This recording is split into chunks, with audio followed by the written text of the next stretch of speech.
Military grandpa का try colour veg pulao. एक गांव में जगजीत करके एक बूढ़ा रहता है। वो एक समय पर मिलिट्री में काम करके आया हुआ इंसान था। जगजीत को पत्नी, लड़के, बहुएं, नाती पोते सब रहते हैं।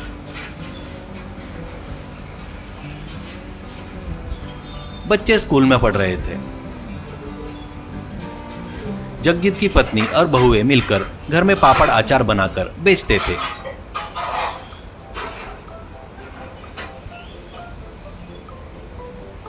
ऐसे उस घर में कोई भी खाली नहीं बैठने वाला था। जगजीत भी वैसा ही था। वो एक ढाबे पर वेज पुलाव बनाकर बेचता था। वहां पर डू नॉट वेस्ट फूड करके बोर्ड रहता है। कोई अगर खाना छोड़ देता था तो जगजीत उस पर गुस्सा करता था। ऐसे लोगों से बहस होते रहती थी। जगजीत: क्यों जी, ऐसे खाना छोड़ दिए, उतना ही नहीं खा सकते तो पार्सल बांधकर ले जाकर भूखे उनको दे सकते ना। कहता है तो वो: अरे यार, जब ही खाया था इसलिए अभी खाना नहीं हुआ, पार्सल लेकर उनको दे, उतना टाइम नहीं है मेरे पास, मुझे अर्जेंट ऑफिस जाना है करके चले जाता है। तो जगजीत को बहुत गुस्सा आता है। और एक व्यक्ति पुलाव छोड़ दिया तो जगजीत: क्यों बेटा, पुलाव अच्छा नहीं है क्या? वो: अरे नहीं, बहुत अच्छा है कहता है। तो फिर छोड़ क्यों दिया? उतना ही अच्छा है तो पूरा खाना था ना।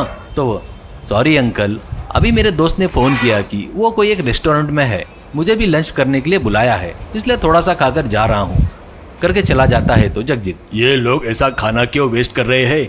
इसकी कीमत इनको क्यों समझ में नहीं आ रही है करके सोचता है। जगजीत: क्यों बेटा, इतना सारा पुलाव छोड़ दिया, ये गलत है ना? कहता है तो वो: अरे यार अंकल, हमेशा ऐसे परेशान करते रहते हो, आपने क्या फ्री में पुलाव दिया क्या? पैसे लेकर ही दिए ना, उसका मैं क्या करूँ, आपको क्या करने का है? अब दोबारा ऐसे पूछो मत करके गर्म होता है। जगजीत: पैसे दिए तो क्या, खाना क्यों वेस्ट कर रहा है? चुपचाप मैं नहीं देख सकता ये सब चीजें।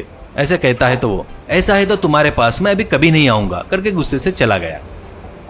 जगजीत: क्या है ये लोग ऐसे बन गए, ये गलत कर रहे हैं करके इनको कब पता चलेगा करके दुखी होता है। जगजीत घर में रहे तो नाती पोते के साथ ज्यादा समय बिताता था। उसके साथ खेलना, उनको कहानियां बताना, ये सब करता था। एक दिन जगजीत दुखी होकर बैठा था। बच्चे आकर खेलेंगे चलो दादाजी करके बुलाते हैं। जगजीत: नहीं बच्चों, मेरा मूड नहीं है, तुम लोग जाओ कहते हैं तो बच्चा: आओ ना दादाजी प्लीज, तुम हमारे साथ नहीं खेले तो हमको खेलने की इच्छा नहीं होती। बच्ची: हाँ दादाजी, आओ ना प्लीज करके बोलते हैं तो जगजीत को गुस्सा आकर: तुमको एक बार बोले तो समझ में नहीं आता क्या?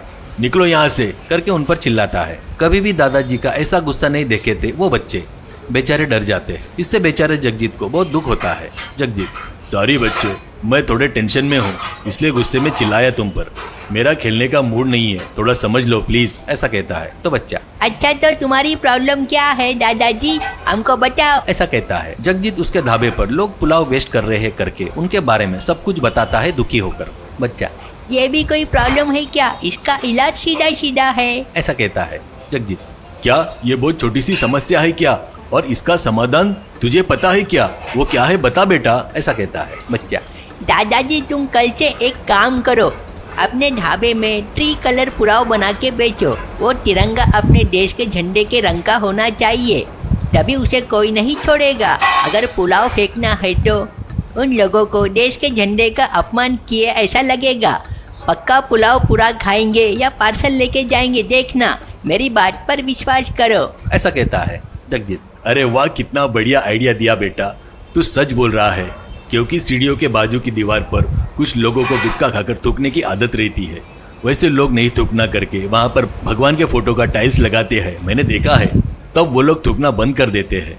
वैसे ही झंडे का अपमान, अभिमान मानने वाले, झंडे से प्यार करने वाले मेरा ट्री कलर पुलाव भी नहीं फेंकेंगे कहता है। वैसे वो ढाबे में ट्री कलर पुलाव बनाकर बेचना शुरू करता है।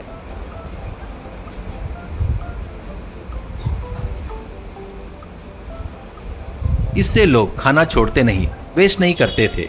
वो ये देखता है। वैसा ही अगर कोई खाना फेंकने जाता है तो बाजू वाला उसे डांटना शुरू करते हैं। एक जन: तेरे को दिमाग है क्या? तू उस पुलाव को कैसे फेंक रहा है? अपने देश के झंडे का तुझे गर्व नहीं है क्या? करके डांटता है। तो और एक व्यक्ति: ये पुलाव छोड़ा तो ठीक नहीं रहेगा, ईमानदारी से पार्सल बांध कर लेकर जा, देश के झंडे से प्यार नहीं है तेरे को, ऐसे तेरे जैसे को कुछ भी कहे तो गलत नहीं होगा करके गाली देता है। ऐसे लोगों में आए बदलाव को देखकर जगजीत बहुत खुश होता है। और इतनी अच्छी आइडिया बताया करके अपने पोते की बहुत तारीफ करता है।